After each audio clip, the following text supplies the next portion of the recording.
नमस्कार दोस्तों, अगर आप कोई चैरिटेबल ट्रस्ट है, कोई इंस्टीट्यूशन है, कोई सामाजिक संस्था है जिसने सेक्शन 1023C में 12A में 12AA या 80G में इनकम टैक्स एक्ट में रजिस्ट्रेशन ले रखा है और आप अपनी इनकम पे छूट क्लेम करते हैं तो ये वीडियो आपके लिए बहुत इंपॉर्टेंट है।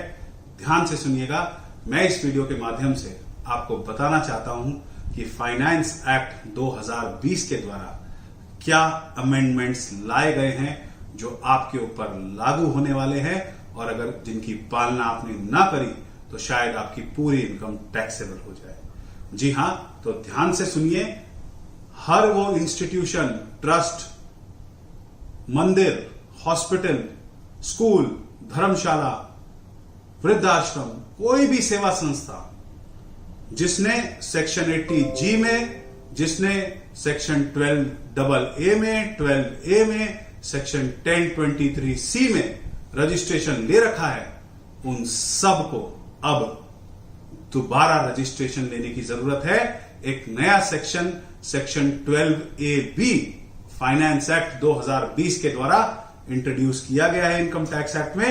इस सेक्शन के माध्यम से आपको 1 जून 2020 से 31 अगस्त 2020, जी हां, यानी कि 3 महीने के अंतर्गत एक फ्रेश एप्लीकेशन फाइल करनी है रजिस्ट्रेशन की।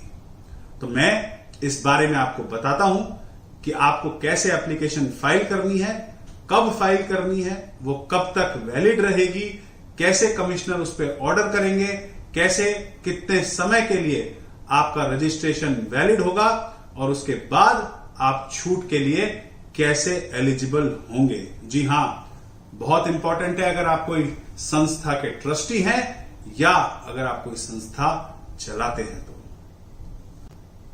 सबसे पहले मैं आपको बताना चाहूंगा, हर वो ट्रस्ट, हर वो इंस्टीट्यूशन, हर वो समाज सेवी संस्था जो इनकम टैक्स एक्ट की धारा 80G, 12A, 12AA या 1023C में 1 जून 2020 से पहले रजिस्टर्ड है, जो अपनी आय पर लाभ उठाती है कर न देने का, उन सब के लिए कंपलसरी कर दिया गया है बजट 2020 द्वारा, फाइनेंस एक्ट 2020 द्वारा, इनकम टैक्स एक्ट के द्वारा कि वह दोबारा अपना रजिस्ट्रेशन लेंगी। और इसके लिए उनको 3 महीने का समय दिया गया है कि 3 महीने के अंतर्गत 1 जून 2020 से उनको एप्लीकेशन फाइल करनी होगी। ये जो एप्लीकेशन फाइल होगी ये नॉर्मल कोर्स में फाइल मानी जाएगी और जो कमिश्नर एग्जम्पशंस होंगे उनको जिस महीने में आपने एप्लीकेशन फाइल करी है उस महीने के बाद 3 महीने खत्म होने से पहले आपको 5 साल के लिए रजिस्ट्रेशन देना होगा। इस रजिस्ट्रेशन को देते वक्त वह आपसे बहुत सारे सवाल नहीं पूछेंगे, मात्र आपकी एप्लीकेशन लेंगे और आपको रजिस्ट्रेशन ग्रांट कर देंगे। तो आपको चिंता करने की जरूरत नहीं है किसी भी प्रकार की। परंतु अगर आपको सेक्शन 11 का, 12 का, जी हां, अपनी आय की छूट का फायदा उठाते रहना है तो यह आपको एप्लीकेशन फाइल करनी पड़ेगी। अगर आप नहीं करेंगे तो आपको जो भी आय पे आप छूट अब तक लेते आए हैं सब मिलनी बंद हो जाएगी। तो ध्यान रखिए, अगर आप एक रजिस्टर्ड संस्थान है तो आप तुरंत अपने कर सलाहकार से मिलिए और उनसे बात करके 1 जून को फ्रेश एप्लीकेशन फाइल करने की तैयारी करिए।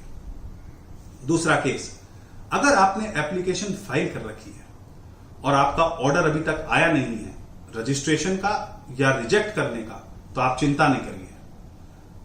1 जून 2020 से पहले फाइल करी हुई जितनी एप्लीकेशंस हैं उन सबको यह मान लिया जाएगा कि वो 1 जून 2020 को नए सेक्शन 12AB में फाइल करी गई हैं और इन सबको 31 जुलाई 2020 से पहले प्रोविजनल रजिस्ट्रेशन दे दिया जाएगा, बशर्ते आपके ऑब्जेक्ट्स चैरिटेबल इन नेचर हैं।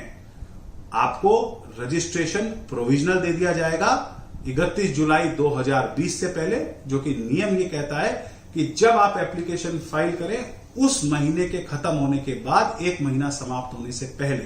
तो क्योंकि ये एप्लीकेशंस 1 जून 2020 को फाइल करी हुई मान ली जाएंगी, तो मैं मान के चलता हूं 31 जुलाई 2020 तक आपको प्रोविजनल रजिस्ट्रेशन मिल जाएगा। यह प्रोविजनल रजिस्ट्रेशन 3 साल के लिए वैलिड होगा और कमिश्नर एग्जम्पशंस इसको आपको देंगे। इसको आपको नॉर्मल कन्वर्ट कराने के लिए जिस दिन आप चैरिटेबल एक्टिविटीज प्रारंभ करते हैं उसके 6 महीने के अंतर्गत या जब ये 3 साल का समय समाप्त हो रहा है उससे 6 महीने पहले आपको दोबारा अप्लाई करना पड़ेगा और फिर ये 5 साल की वैधता के लिए आपको रजिस्ट्रेशन मिल जाएगा। फर्क सिर्फ इतना सा ये है, जब आपको प्रोविजनल मिलेगा तब आपके ऊपर इतनी छानबीन नहीं की जाएगी, परंतु जब इसको कन्वर्ट किया जाएगा तब पूरी छानबीन के साथ यह देख के कि आप क्या काम करते हैं यह किया जाएगा। तो जिनकी एप्लीकेशन ऑलरेडी फाइल्ड है चिंता ना करें, आपको प्रोविजनल रजिस्ट्रेशन मिल जाएगा, परंतु आपको उसको नॉर्मल में कन्वर्ट कराना पड़ेगा। तीसरी चीज, अगर आप कोई नई ट्रस्ट है और आप फाइनेंशियल ईयर 2020-21 के लिए कोई एग्जम्पशन क्लेम करना चाह रहे हैं तो याद रखिए कि जो 12AB नया प्रोविजन आया है वो ये कहता है कि जिस साल की आपको एग्जम्पशन क्लेम करनी है या जिस साल का आपको बेनिफिट लेना है, आपको उस साल से चालू होने से 1 महीने से पहले अप्लाई करना होगा। यानी 2020-21 के लिए आपको फरवरी 2020 में अप्लाई करना था, परंतु ऐसा अब हो नहीं सकता, कारण 27 मार्च 2020 को नया प्रावधान लागू हुआ है पार्लियामेंट द्वारा। तो अब आपको क्या करना है, तुरंत कर सलाहकार से मिलिए और 1 जून 2020 से पहले एप्लीकेशन फाइल कर दीजिए। क्यों? क्योंकि वो application deem to be consider कर ली जाएगी कि वो 1 जून 2020 को फाइल करी गई है और आपको 31 जुलाई 2020 से पहले प्रोविजनल रजिस्ट्रेशन मिल जाएगा।